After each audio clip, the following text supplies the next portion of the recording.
ലോകത്തിൽ ഏറ്റവും കൂടുതൽ സ്വാധീനശക്തിയുള്ള, ആരാധിക്കപ്പെടുന്ന, ബഹുമാനിക്കപ്പെടുന്ന ലോക നേതാവ്, മാർഗദർശി, പ്രചോദനം ആരാണെന്ന് ഏത് രാജ്യത്തെ ജനങ്ങളോട് ചോദിച്ചാലും ഒരൊറ്റ ഉത്തരമേ ഉള്ളൂ: നമ്മുടെ രാഷ്ട്രപിതാവ് മഹാത്മാഗാന്ധി. മോഹൻദാസ് കരംചന്ദ് ഗാന്ധി എന്ന അദ്ദേഹത്തെ ആദ്യമായി മഹാത്മാ എന്ന് അഭിസംബോധന ചെയ്തത് നമ്മുടെ ദേശീയഗാനം എഴുതിയ രവീന്ദ്രനാഥ് ടാഗോർ 1915 അദ്ദേഹത്തിന് എഴുതിയ ഒരു കത്തിലൂടെയായിരുന്നു. ലോകത്തിലുള്ള എല്ലാ മനുഷ്യാവകാശ പ്രവർത്തകരുടെയും പ്രഥമ മാതൃകയാണ് നമ്മുടെ രാഷ്ട്രപിതാവ്. ഇപ്പോൾ അദ്ദേഹത്തെയും അപമാനിച്ചുകൊണ്ട് ഒരു മര്യാദയും ഇല്ലാതെ നരേന്ദ്രമോദി. ABP ന്യൂസിന്റെ റൊമാന ഇസാർ ഖാനും രോഹിത് സബലുമായി ഈ ഇലക്ഷൻ കാലത്ത് തുടങ്ങിയ മോദിയുടെ സ്ക്രിപ്റ്റഡ് പ്രൊപ്പഗാൻഡ സംസാരത്തിൽ മോദി പറയുകയാണ്: अगर मार्टिन लूथर किंग को दुनिया जानती है, अगर हमारे नेल्सन मंडेला जी को दुनिया जानती है, कोई नहीं जानता, माफ करना मुझे। पहली बार जब गांधी फिल्म बनी तब दुनिया में क्यूरियोसिटी हुई, अच्छा ये क्या कौन है। നമ്മുടെ കടമയല്ലേ കഴിഞ്ഞ 75 വർഷമായി ഗാന്ധിജിയെ ലോകം അറിയേണ്ടത്. ഗാന്ധി സിനിമ ഇറങ്ങുന്നതിന് മുൻപ് ലോകത്തിൽ ആർക്കും ഗാന്ധിയെ അറിയില്ലായിരുന്നു എന്ന്.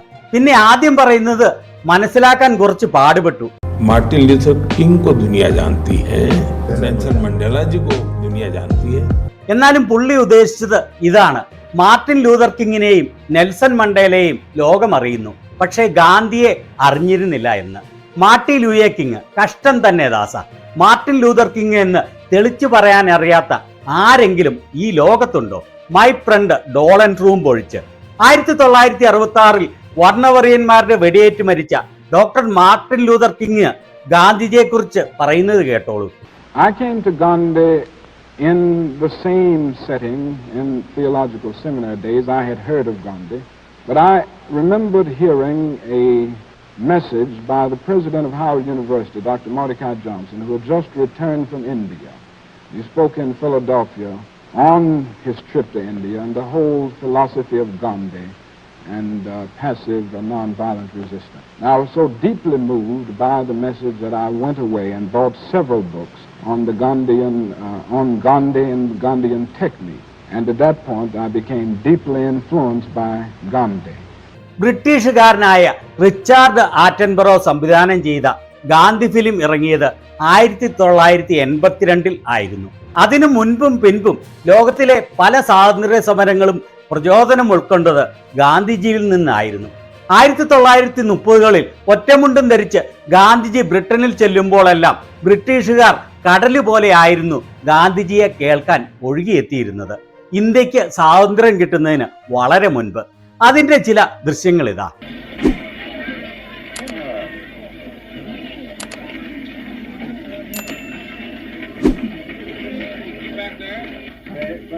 He would just like to say a few words. You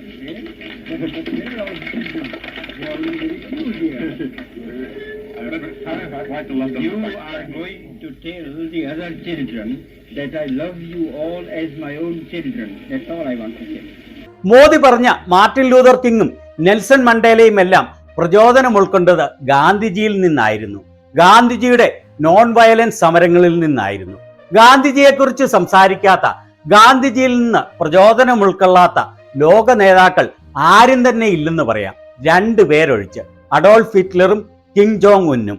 1939 Albert Einstein എഴുതിയ കത്തിൽ ഗാന്ധിജിയെക്കുറിച്ച് പറഞ്ഞത്: എത്ര തലമുറ കഴിഞ്ഞാലും ഗാന്ധിജിയെ പോലെ ഒരാൾ ഈ ഭൂമിയിൽ ഉണ്ടാവുകയില്ല എന്നാണ്.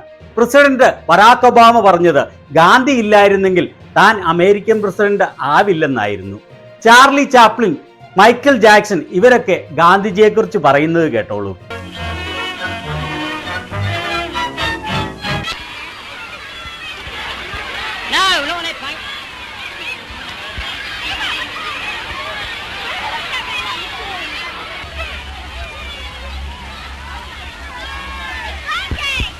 Mahatma Gandhi knew how important bringing the world's attention was to gaining freedom for India without using any weapons. 1931 September 20 ഇറങ്ങിയ ബെർലിംഗ്ടൺ ഹോക്ക് ഐ ദിനപത്രത്തിൽ പറയുന്നത് കണ്ടോ: ലോകത്തിൽ ഏറ്റവും കൂടുതൽ ചർച്ചയാവുന്ന മനുഷ്യൻ എന്ന്.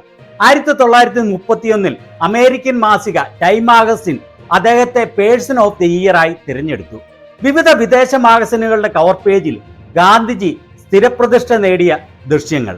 1948 ഗോഡ്സെ എന്ന മതഭ്രാന്തന്റെ വെടിയേറ്റ് ഗാന്ധിജി മരിക്കുമ്പോൾ ലോകരാജ്യങ്ങളുടെ പ്രമുഖ പത്രങ്ങളുടെ ഫ്രണ്ട് പേജിൽ അതേക്കുറിച്ച് വന്ന വാർത്ത കണ്ടോളൂ. മോദി ഈ പൊട്ടത്തരം പറയുമ്പോൾ ഈ മാധ്യമ പ്രവർത്തകർ എന്ന് പറയുന്നവരുടെ മുഖഭാവം കണ്ടോ? ആകെ വിളറി വെളുത്ത് ഒരുമാതിരി ആയിരിക്കുന്നു. പക്ഷെ നിങ്ങൾ എന്താണ് ഈ പറയുന്നത് എന്ന് ചോദിക്കുവാനുള്ള ധൈര്യം അവർക്കില്ല. അതിനുള്ള മാധ്യമധർമ്മം ഇവർക്ക് എന്നേ നഷ്ടപ്പെട്ടിരിക്കുന്നു. മോദി എന്തു പൊട്ടത്തരം പറഞ്ഞാലും, എന്ത് മതഭ്രാന്ത് വിളമ്പിയാലും, സാമാന്യ ബുദ്ധിക്ക് നിരക്കാത്ത എന്ത് പറഞ്ഞാൽ പോലും ഇന്ത്യയിലെ മാധ്യമങ്ങൾ ഒന്നും മറുത്തു ചോദിക്കില്ല, പറയില്ല. ഇവരാണ് ഇന്ത്യ ഇങ്ങനെ അധപതിക്കാനുള്ള പ്രധാന കാരണക്കാർ. എങ്ങനെ കഴിയുന്നു മോദി ഇങ്ങനെയൊക്കെ തരം താഴാൻ? എന്താണ് ഇങ്ങനെ പറയുന്നത് കൊണ്ട് നിങ്ങൾ നേടുന്നത്? നിങ്ങളുടെ പൊളിറ്റിക്കൽ സയൻസ് ഡിഗ്രിയിൽ ഗാന്ധിജിയെക്കുറിച്ചും അദ്ദേഹത്തെ ലോകം മുഴുവൻ ആരാധിക്കുന്നതിനെ കുറിച്ചും പഠിച്ചിട്ടില്ലേ? ഒരു 5ാം ക്ലാസ് വിദ്യാഭ്യാസമുള്ളവർക്ക് പോലും ഇതൊക്കെ അറിയാവുന്ന സത്യങ്ങളല്ലേ? നിങ്ങളെ ഗാന്ധിജിക്ക് മുകളിൽ പ്രതിഷ്ഠിക്കാനുള്ള ഡെലൂഷൻ ഓഫ് ഗ്രാൻഡിയോർ ആണോ ഇത്? അതോ ഗോഡ്സെയെയാണ് ലോകം ആദരിക്കുന്നതെന്ന് സ്ഥാപിക്കാനോ?